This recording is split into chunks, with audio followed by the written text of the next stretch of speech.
Hola, buenas tardes a todos los que nos escuchan a través de la página de Facebook de INECO y a los presentes.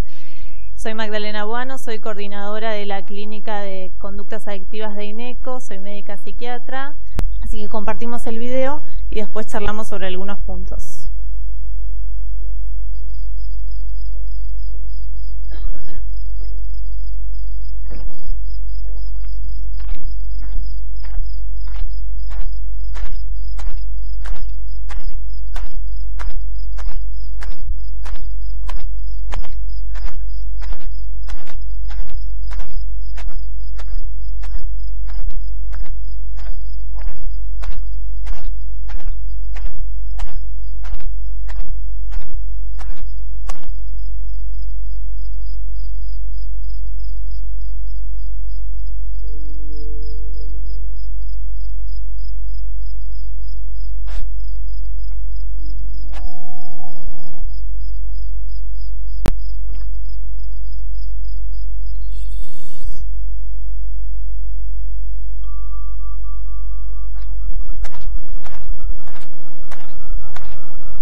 Bueno, este video representa de manera bastante gráfica, es algo triste también, pero muy real, lo que padece una persona que sufre una conducta adictiva, ¿no?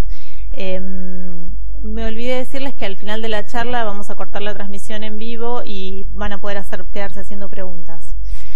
En principio, lo que veíamos en el video es cómo los efectos positivos o en general placenteros del consumo de una sustancia, que son en la mayoría de los casos el inicio del consumo, se busca una reacción placentera o recreativa, se va perdiendo cuando ese consumo se vuelve más continuado y frecuente y aparecen los efectos negativos, que son cada vez mayores y abarcan todas las áreas de la vida de una persona, ¿no? Y a su vez, lo que vamos a tratar de entender un poquito hoy es cómo a pesar de conocer esos efectos negativos o de experimentar los efectos negativos y pocos o ningunos efectos positivos ya al final de la enfermedad adictiva, la persona continúa consumiendo, ¿no? Que esto es algo que es difícil de entender para quien no padece este problema. Entonces vamos a empezar definiendo un poco qué es la adicción. La adicción es una enfermedad crónica que se caracteriza por la búsqueda compulsiva incontrolada de una droga o sustancia o inclusive de un comportamiento a pesar de conocer sus consecuencias adversas y de experimentarlas. El uso repetido de las drogas puede llevar a cambios en el cerebro, que esto nos ayuda a entender un poquito por qué persisten esas conductas, que entre otras cosas desafían el autocontrol de la persona, ¿no? Estos son fenómenos que suceden en la patología adictiva, ¿no? La tolerancia, que tiene que ver con la necesidad de consumir mayores cantidades a lo largo del tiempo para lograr el mismo efecto, ¿no? Por otro lado, la abstinencia también, que es un síndrome característico de cada sustancia, que es diferente para cada sustancia y que aparece cuando se interrumpe bruscamente el consumo.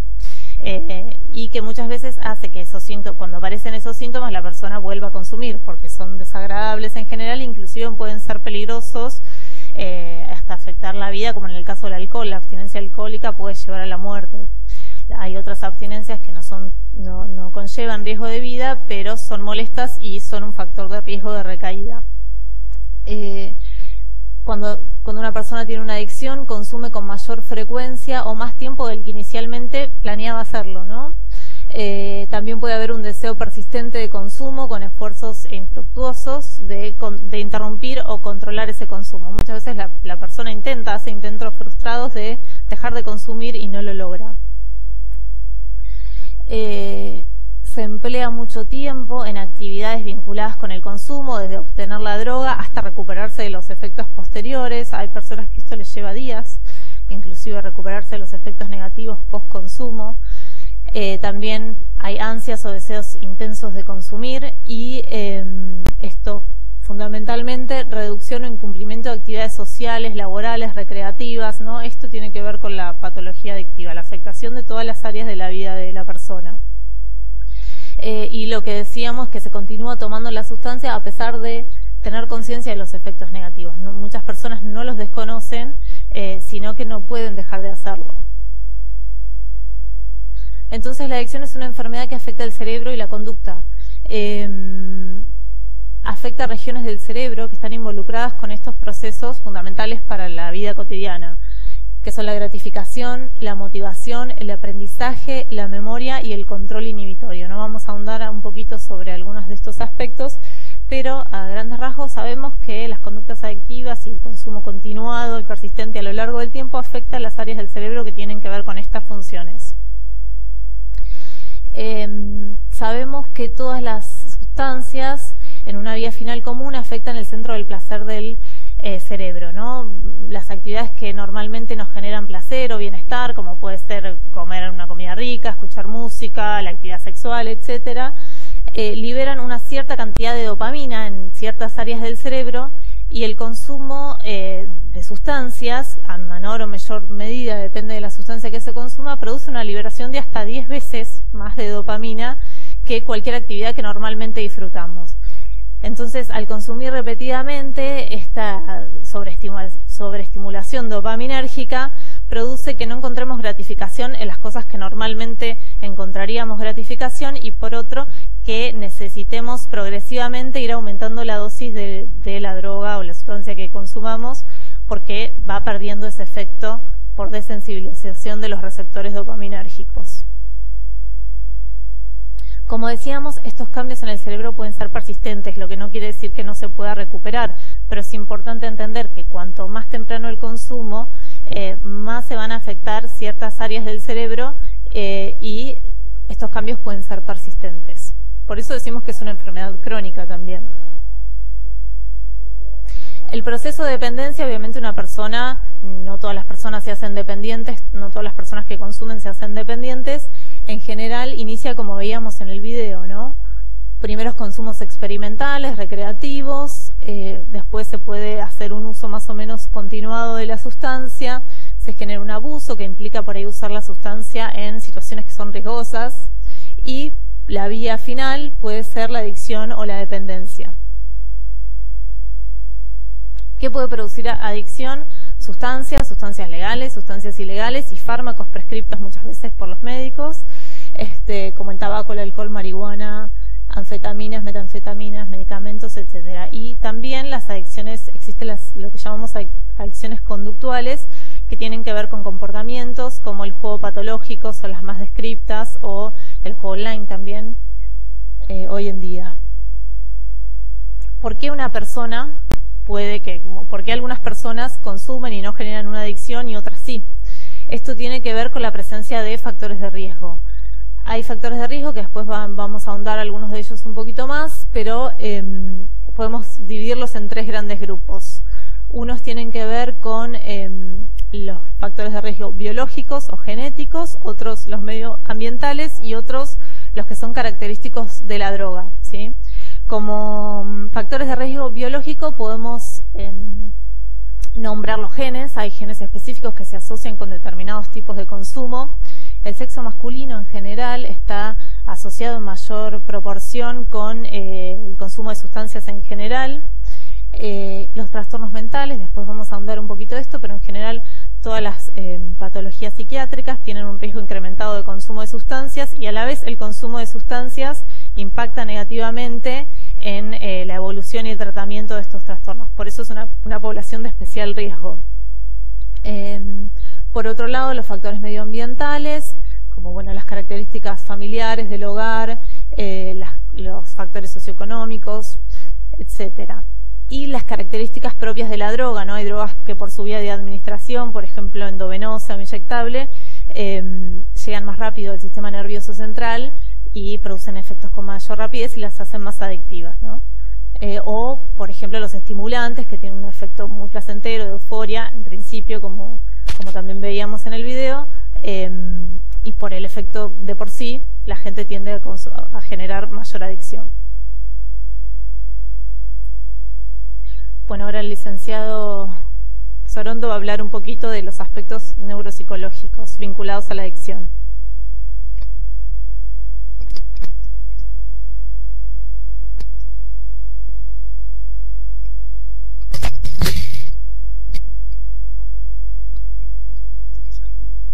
Bueno, gracias.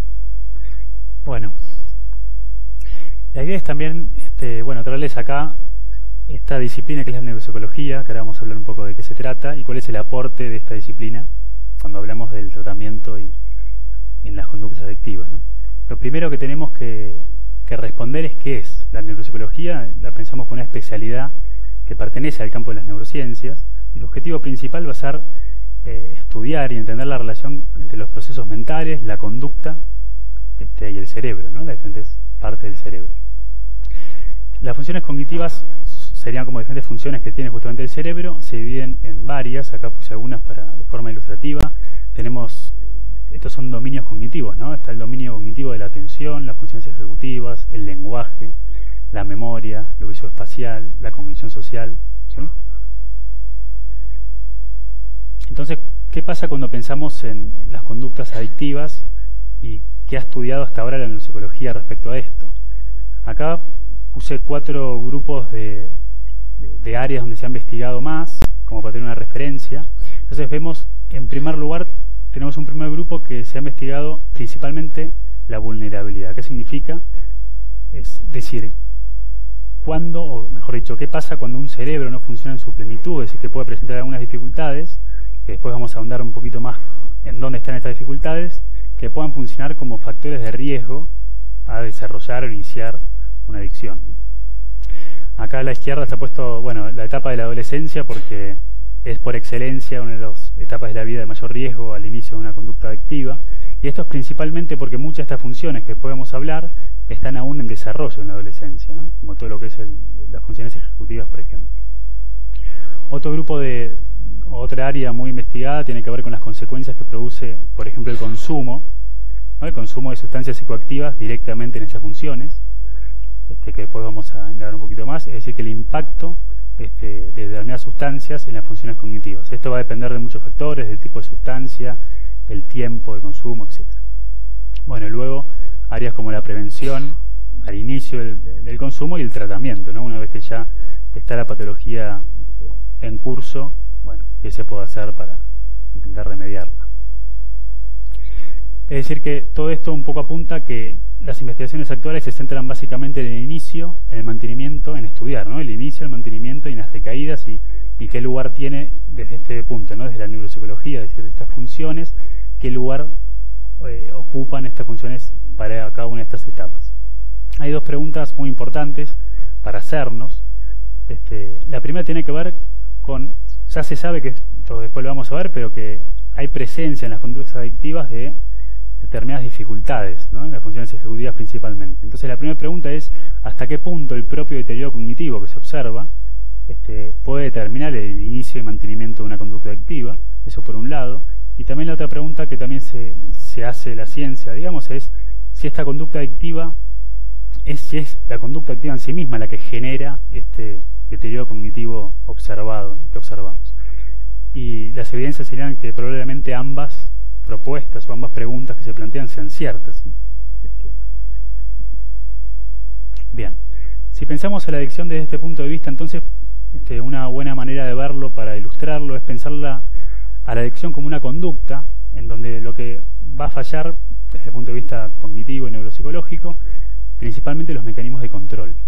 Es decir que la adicción, esta conducta, va a utilizar vías neuronales implicadas en formación de hábitos que no requieren de un control ejecutivo, es decir, que no pasan por ninguna mediación, que después vamos a ver qué función tiene. ¿Quién se ocupa o qué parte se ocupa de esta mediación? Principalmente todo lo que tiene que ver con la corteza prefrontal y frontal del cerebro, ¿no? Bien, funciones del lóbulo frontal. Hay muchísimas funciones distintas.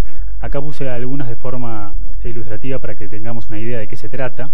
Pero fíjense que cuando pensamos, a la hora de pensar en una conducta activa, muchas son muy importantes. Fíjense que tiene que ver con la toma de decisiones, con la iniciativa, con poder monitorear un desempeño, con todo lo que es la planificación, organización, con el control de la propia conducta, pensamiento abstracto, estimación de riesgos, etcétera, etcétera, ¿sí?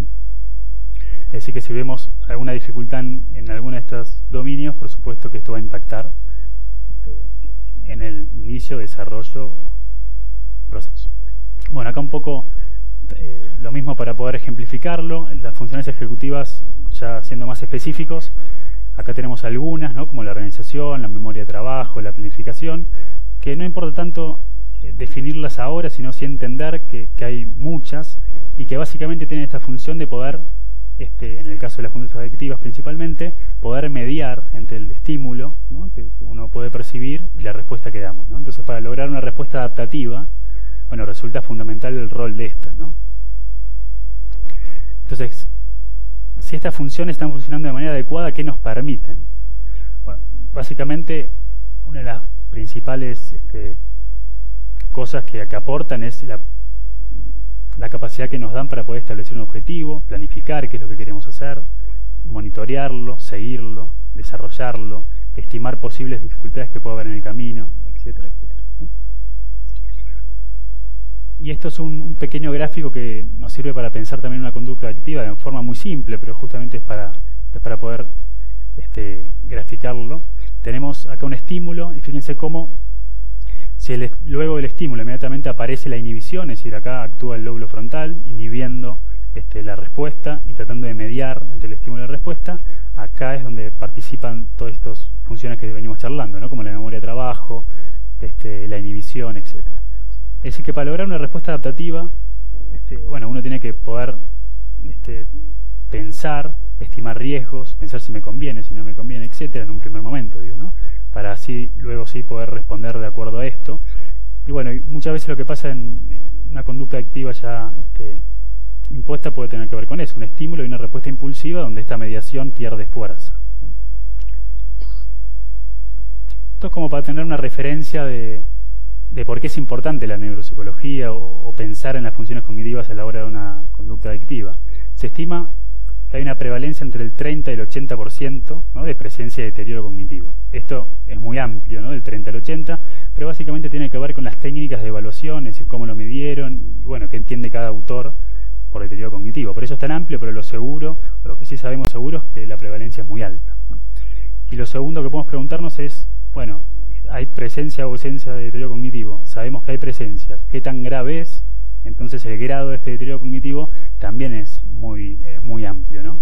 Hay reportes de casos de una dificultad cognitiva mínima y otros reportes de dificultad cognitiva más grave, compatibles, por ejemplo, ¿no?, a daño cerebral traumático, ¿sí? Entonces, siguiendo un poco con esta línea, ¿por qué creemos que es importante este espacio? Bueno, hay algunas cosas que ya sabemos. Lo primero tiene que ver con esto. Si lo pensamos dentro de un proceso terapéutico trabajando en conjunto con estas disciplinas, se ha asociado a que el deterioro cognitivo en sí mismo, es decir, las dificultades cognitivas, se asocian a diferentes cosas, ¿no? Fíjense cómo tenemos acá, se asocia a baja adhesión al tratamiento en general, ¿no?, a mayor deterioro cognitivo, mayor dificultades en la adhesión, afecta también el cumplimiento de normas, de pautas. Esto da, por supuesto, menores probabilidades de completar, de finalizar los tratamientos. También afecta sobre las recaídas. Se da una pobre adquisición de habilidades para reducir el consumo. Esto tiene que ver también con el aprendizaje, ¿sí? Peor disposición para el cambio, menor compromiso con el tratamiento, etcétera. Puse algunas, ¿sí?, acá. Entonces, cuando hablamos de que el deterioro cognitivo está presente en las conductas adictivas, también podemos pensar, bueno, ¿y dónde impacta? Y básicamente impacta en la calidad de vida, ¿no?, de quienes lo padecen. Esto ya lo dijo la doctora Buano, pero bueno, va a impactar en todas las áreas. Por eso acá tenemos la área laboral, familiar, social, académico, va a impactar en todas ellas. Y si pensamos, bueno, cómo intervenimos desde este espacio, lo primero que hace la neuropsicología, es decir, que estudiamos las funciones cognitivas puntuales del cerebro, es evaluarlas, ¿no? Es decir, lo primero que uno tiene que hacer es evaluar y ver cómo están funcionando en relación a personas de su mismo grupo etario y demás. Y a la hora de pensar en las conductas adictivas, los principales dominios cognitivos, o los más relevantes, van a ser el dominio atencional, las funciones ejecutivas y la memoria, ¿sí?, especialmente en adicciones, por ejemplo, de sustancias psicoactivas más crónicas. Y una vez que ya tenemos una evaluación y podemos ver cómo están estos dominios cognitivos, cómo funcionan justamente determinadas capacidades de la persona, se piensa en objetivos para poder remediar o compensar estas dificultades reportadas, ¿no?, tanto en el informe como, por ejemplo, la persona.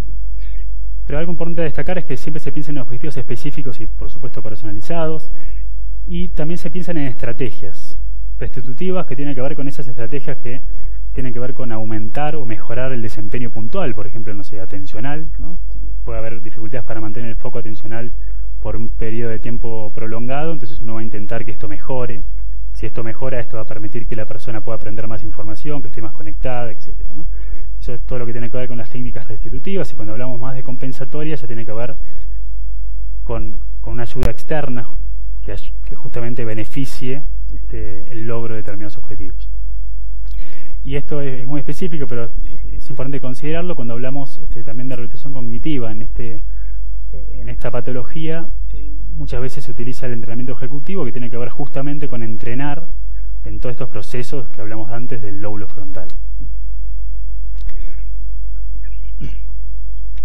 Bueno, y más allá de los objetivos que uno pueda poner, que obviamente van a depender de la persona, de la evaluación y de la historia, etcétera, siempre la idea es pensar este espacio con el objetivo siempre en mente de lograr que el paciente, en este caso, pueda generalizar lo que ve en consultorio, lo que vemos con él en su día a día, ¿no? Si nos quedamos solo con lo que hacemos en consultorio, no vamos a perdernos justamente del valor real, que es que el paciente lo pueda aplicar en otros ámbitos, porque, como vimos antes, impacta en diferentes ámbitos. Acá simplemente algunos ejemplos para que lo veamos. Entonces, resumiendo un poco digamos, esta área de trabajo y demás, vamos a decir que el objetivo final entonces de este espacio va a ser que el paciente en primera instancia logra conocer esta relación que existe entre el impacto de la relación, que existe entre la patología adictiva y el rol de las funciones del lóbulo frontal, un poco lo que hablamos al principio, ¿no? Y que lo pueda ver, que lo pueda en diferentes actividades o conductas, etcétera, ¿sí? Esto nosotros lo llamamos psicoeducación, así que el paciente entienda esto, ¿sí? Por otro lado, también se va a buscar, como dijimos, que el objetivo final es que el paciente pueda cambiar o pueda cambiar algo de las dificultades en su día a día, más que las del consultorio en sí mismas. La idea es que el paciente logre incorporar estrategias, ya sea internas como externas, de vuelta acá, ¿no? Para restituir o compensar lo que nosotros vimos o reporta el paciente. Y por último, brindar herramientas para prevenir recaídas y promover una mejor adaptación social. Eso también es muy importante, que muchas veces las respuestas o las conductas no sean adaptadas socialmente, y también es un ámbito que genera muchos conflictos, ¿sí? Lo dejo ahora con el licenciado Perrota. Muy bien. Muchos aparatitos. Esperen que me ponga esto. ¿Ahí está bien? No, ahí habla mi ojo. ¿Ahí está bien? Gracias. Bueno, muy bien, muy buenas tardes a todos y bueno, bienvenidos. Yo soy Juan Pablo Perrota, soy psicólogo. Bienvenido también a la gente que nos está escuchando por Facebook. Nosotros vamos a hablar en este momento un poco de cómo esta conducta adictiva se instala particularmente en una personalidad específica. A ver, tengamos en cuenta lo siguiente, que es como un resumen de lo que el licenciado y la doctora nos acaban de comunicar. Tenemos por un lado un conjunto de neuroadaptaciones, es decir, de cambios neurofisiológicos que se dan en el cerebro tras el consumo de una sustancia que tiene particularidades psicoactivas, es decir, que tiene una acción directa en nuestro cerebro, ¿ok? Por otro lado, tenemos el deterioro neuropsicológico, que es lo que nos acaba de comunicar el licenciado. También, como todas las conductas se instalan en la persona como un hábito. ¿Qué es un hábito? Esa predisposición a responder de una manera particular, de una manera con un patrón específico y de manera casi automática. Esos hábitos se instalan en nuestra vida, como por ejemplo yo en este momento me comunico de una forma específica que tiene que ver con mi personalidad, y es un hábito. ¿Por qué queda instalada ese hábito? Porque es una forma adaptativa de resolver ciertas circunstancias. Yo ahora tengo que resolver la circunstancia de estar expuesto a todos ustedes. Se me acaba de caer este micrófono, lo hice a propósito. Se me acaba de caer el micrófono, no porque esté nervioso ni nada por el estilo, sino porque, lo hice a propósito, tengo que poder resolverlo. Y lo tengo que resolver de alguna manera que me salga a mí natural. Entonces, de esa manera nosotros adquirimos, ¿no?, ciertos hábitos para adaptarnos al medio ambiente. Ahora se me acaba de borrar esto. Ahí está. Muy bien. Esos hábitos, ¿cómo los adquirimos? A través del aprendizaje. ¿Está bien?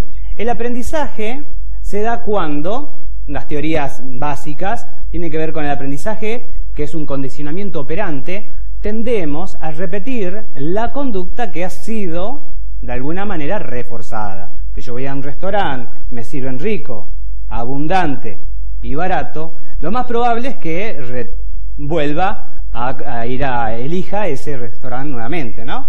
Entonces las conductas se van instalando de esa manera. También a través del aprendizaje vicario o social, es decir, copiamos las conductas de los otros. Entonces, la conducta adictiva, como cualquier otra conducta, también es un hábito. Ahora bien, esta conducta adictiva no se instala en cualquier persona, sino particularmente en las personas con ciertas vulnerabilidades. Vamos a entenderlo esto de la siguiente manera. Hay vulnerabilidades que son sociales, otras vulnerabilidades que son familiares y otras vulnerabilidades que son personales o individuales. Vamos a contar un poco todas y cada una de estas vulnerabilidades, pero nos vamos a centrar o vamos a poner el foco particularmente en las vulnerabilidades personales o individuales. Cuando hablamos de vulnerabilidades sociales tenemos que hablar, por ejemplo, de una desorganización social. Cuando una persona vive en un contexto social donde no hay estructuras que lo puedan contener, que no puede participar del comedor, que no asiste al colegio, que no tiene un trabajo que lo estructura, entonces eso aumenta la probabilidad de consumo. ¿Está bien? No lo ocasiona, aumenta la probabilidad, es un factor de riesgo o un factor sostenedor de la conducta desadaptativa, que sería la conducta adictiva en este caso. Deprivación económica, disponibilidad y fácil acceso de drogas, obviamente que aumenta la probabilidad de consumo si mi vecino de arriba consume, el de al lado vende, el del otro costado roba y consume, etc. Cuando culturalmente hay una tolerancia social hacia el consumo de determinadas sustancias, como por ejemplo el alcohol, obviamente que cuanto más sea tolerante, se tolere el consumo, hay más probabilidades que vayamos y tomemos alguna sustancia y que eso se convierta en una conducta problemática. Faltas de recursos, difusión o facilidades para el empleo saludable del ocio, particularmente con los adolescentes, ¿no? Un chico aburrido, un adolescente aburrido, fácilmente encuentra diversión en consumir. Y un clima social que favorezca el consumo. Vivimos en una cultura que es consumista. Y no solamente aquella persona que toma alguna sustancia, alguna droga, una sustancia ilegal, lo que sea, está inmerso en esta forma consumista de abordar la vida, sino también muchas otras personas estamos involucrados en una forma consumista de resolver nuestros problemas. Entonces parece que me voy a sentir bien si compro esa remera de esa marca específica, si tengo un viaje lindo con el cual yo después pueda comentárselo a mis amigos y poder decir que fui a tal lugar, a tal otro lugar. Vivimos una cultura en que la imagen y el consumismo favorece obviamente una búsqueda constante de gratificaciones y de algo que me haga sentir bien. Factores de vulnerabilidad vamos a llamar social. Factores de vulnerabilidad familiar. Una baja cohesión familiar, es decir, que no estén claras las directrices de cómo es que se organiza esa familia, no nos hemos puesto de acuerdo de cuáles van a ser los elementos que van a regir la organización de esta familia, un clima afectivo inadecuado, que a veces es demasiada frialdad, o, por otro lado, una emoción expresada, desmedida, desubicada, esos temores constantes, una familia muy temerosa de lo que le puede llegar a suceder a, por ejemplo, un hijo o un familiar, lo que sea. Un estilo educativo familiar donde hay un exceso, un defecto de disciplina. A veces hay una tendencia a que las conductas, ¿no?, en una familia la rijan justamente la satisfacción, el deseo, hacer lo que querés, lo que marca una familia donde no hay normas, no hay límites. Entonces no me extraña que un adolescente, un joven, un niño, no tenga claro en qué momento está transgrediendo. A todos los que sean madres o padres, les puedo asegurar que su hijo va a transgredir. Por más que ustedes le pongan todos los límites que quiera, va a transgredir. Pero si su hijo o el menor de edad de esa familia no sabe en qué momento está transgrediendo, está bien, lo más probable es que se vaya más lejos.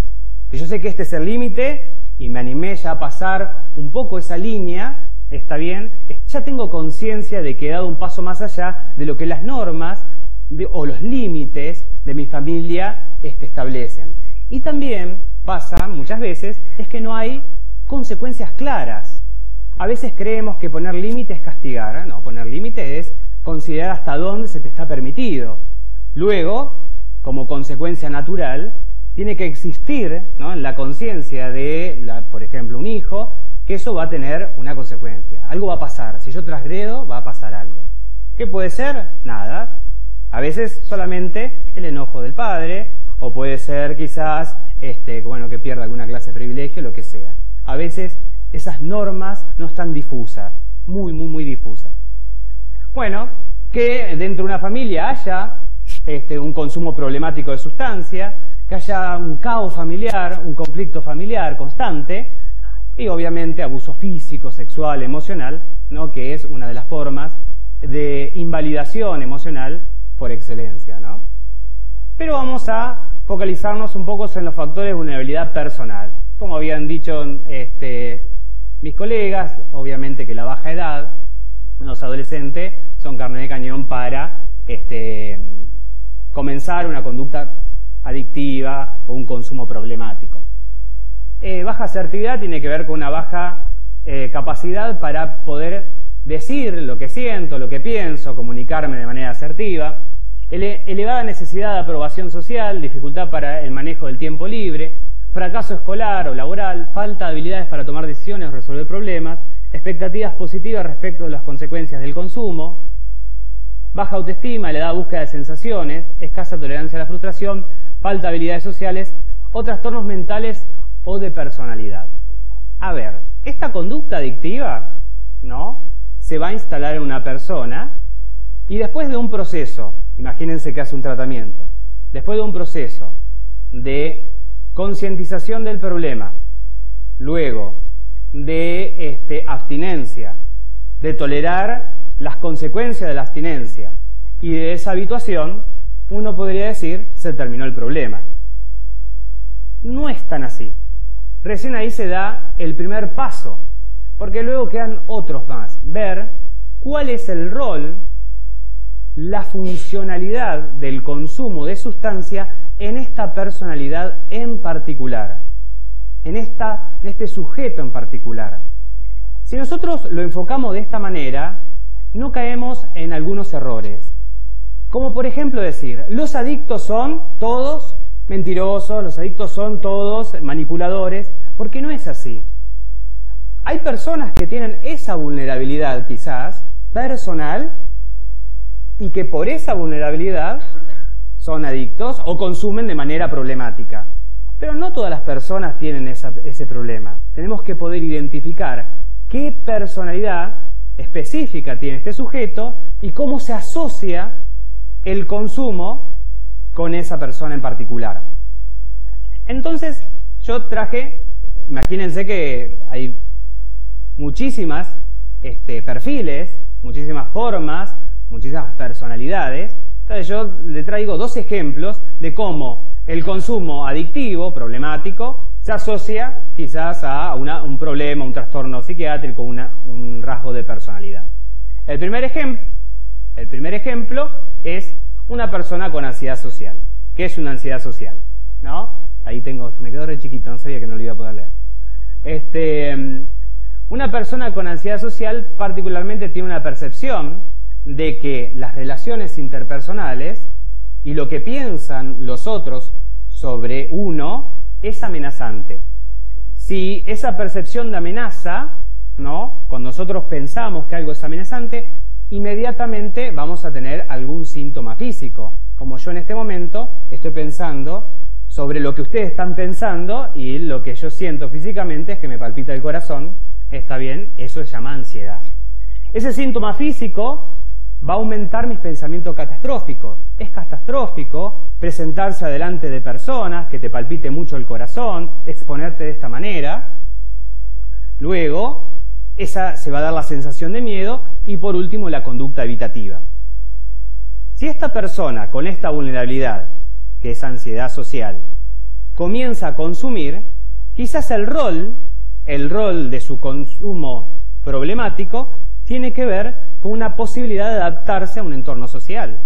Si una persona que es muy tímida necesita tomar alcohol para poder, por ejemplo, establecer una conversación, el rol que tiene la conducta adictiva en esta persona en particular, y no en todas, sino en esta persona en particular, tiene que ver con resolver de una manera más o menos eficiente esa situación particular. Lo que pasa es que resuelve, es en el corto plazo, a mediano o largo plazo, se complica aún más su propia vulnerabilidad. ¿Se entiende? Otro ejemplo. Si una persona, por ejemplo, tiene un trastorno de personalidad límite o tiene rasgos de desregulación emocional, significa que se activa emocionalmente de una manera muy fácil, escala en intensidad emocional. Esa intensidad emocional es experimentada con un alto nivel de sufrimiento, de dolor, y en ese momento en que está en lo máximo, en la cima, la cúspide de la activación emocional, por lo general genera una conducta que apacigua el malestar, como por ejemplo cortarse, ¿no? Típico de personas con problemas de regulación emocional, que lo único que lo calma es cortarse, golpear una pared, gritar, pelearse con alguien, lo que sea. Dentro de esa puede ser una conducta disfuncional, cortarse, ¿no? En lo inmediato quizás le resuelve el problema, se calma. ¿Se entiende? Se calma. También en vez de esa conducta puede ser consumir drogas, se calma. Entonces, en este caso, la adicción de esta persona se está configurando de una manera totalmente diferente al otro. Estamos entonces teniendo que entender que el consumo quizás es una estrategia disfuncional para regular las emociones. Y ya el tratamiento hay que pensarlo de una manera diferente. Tendremos que trabajar con esta persona, ¿no?, habilidades de regulación emocional, tolerancia al malestar, y con la otra persona tendremos que identificar, por ejemplo, pensamientos distorsionados con respecto a lo que piensan o no piensan los otros sobre sí mismos, o tendremos que trabajar la exposición a los elementos que son que generan fobia o que generan ansiedad social. ¿Bien? Entonces, el elemento personal es sumamente importante para entender cómo es el juego, cuál es el rol que se da en una adicción. Nosotros, en la clínica, o sea, en el tratamiento, en general, las personas, tenemos contacto con personas con alta vulnerabilidad que además consumen.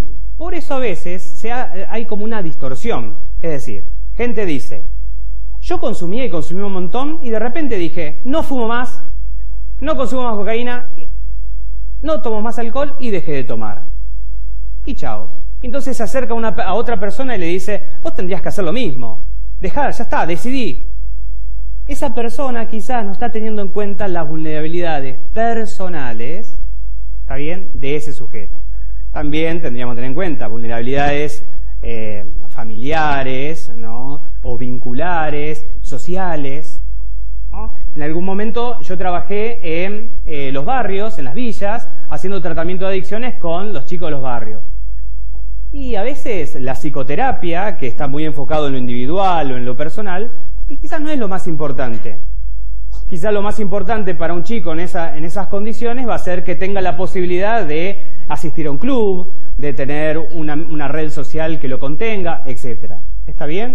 Hay que poder interpretar cuáles son esas vulnerabilidades para hacer una propuesta, una intervención terapéutica que realmente funcione. Entonces, intentando responder la pregunta que da inicio a esta charla que hoy tenemos, ¿se puede tratar las adicciones? Y nosotros suponemos que sí. ¿Está bien? Teniendo en cuenta entonces que va a necesitar una deshabituación conductual, una rehabilitación neurocognitiva e identificando los factores de vulnerabilidad propio de este sujeto y cómo se relaciona con ese consumo de sustancias. Imaginemos que esta persona, que sí se puede recuperar, porque somos muy optimistas al respecto, recae. ¿Eso significa un paso hacia atrás? No, porque en cualquier clase de conducta siempre es recaída. Yo estoy muy seguro que tengo que ir al gimnasio y que tengo que mantener la forma y que no tengo que comer tanta hamburguesa y demás. Estoy muy seguro de que mantener una conducta ociosa y sedentaria me va a hacer mal. Pero un montón de veces recaigo y me como una hamburguesa. ¿Está bien? Si en una hamburguesa que del 1 al 10 me genera una gratificación 3, recaigo, imagínense si la conducta que tengo que dejar me genera una gratificación 10, del 1 al 10, como por ejemplo consumir cocaína. No sería raro que recaiga. Entonces, eso no es un fracaso del tratamiento. La recaída es parte del tratamiento. Es parte de comprender cómo es que se instala una conducta adictiva. Muy bien, los objetivos del tratamiento entonces van a tener que ver con, en una primera instancia, un proceso de desintoxicación, en un segundo momento deshabituación y en un tercer momento una retoma de actividad laboral, académica, social y familiar, que es la rehabilitación. Y aquí es algo que es muy importante de considerar. Imagínense una persona que tiene 30 años y hace 10 años que consume y que el foco de atención ha estado solamente puesta en consumir cocaína, en cómo encontrar la sustancia, en consumirla, está bien, y en recibir esa gratificación. Por lo general, no siempre, pero por lo general, han quedado descuidados un montón de otros elementos que son propios, que son adaptativos para vivir en la sociedad que nos toca vivir. Entonces, en el momento que el paciente, por algún motivo, decide dejar de consumir, se encuentra que tiene que restablecer, reorganizar, resolver un montón de problemas que han quedado colgados y que no se ha hecho cargo. Esto genera un estrés que muchas veces es el principal factor de recaída, no tanto las ganas de volver a consumir o el síndrome de abstinencia.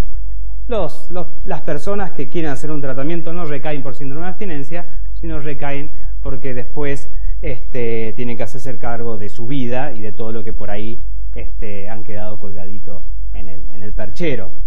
Entonces ese es el momento de rehabilitación y le digo que es por ahí el más complejo, más que el de la deshabituación o la desintoxicación en sí mismo.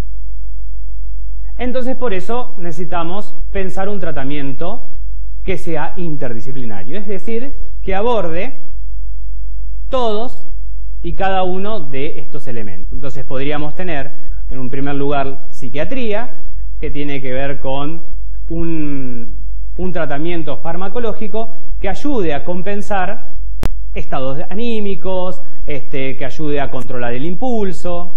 Psicología, que tiene que ver con adquirir nuevas habilidades en tolerancia al malestar, nuevas conductas, habilidades interpersonales, psicoeducación sobre la patología, sobre la problemática. Mindfulness, que tiene que ver con poder centrarse en el momento presente, ¿no? Terapia recreacional, volver a encontrar una nueva forma de divertirse, una nueva forma de pasar su tiempo ocioso, libre. Terapia basada en las artes es lo que nosotros integramos de manera particular en INECO como una forma de expresión emocional a través de lo artístico. Terapia ocupacional, poder reorganizar toda su vida o los aspectos de su vida en este paciente en particular que han sido descuidadas. Terapia familiar, ver cómo la dinámica familiar sostiene la conducta problema o cómo la nueva dinámica, la que hay que instalar, ayuda a que se resuelva la problemática. Y rehabilitación cognitiva, que es lo que explicó Juan. ¿Está bien? Muchísimas gracias a todos ustedes. Ahora vamos a abrir a las preguntas. Me despido de la gente que nos está viendo por Facebook y muchísimas gracias.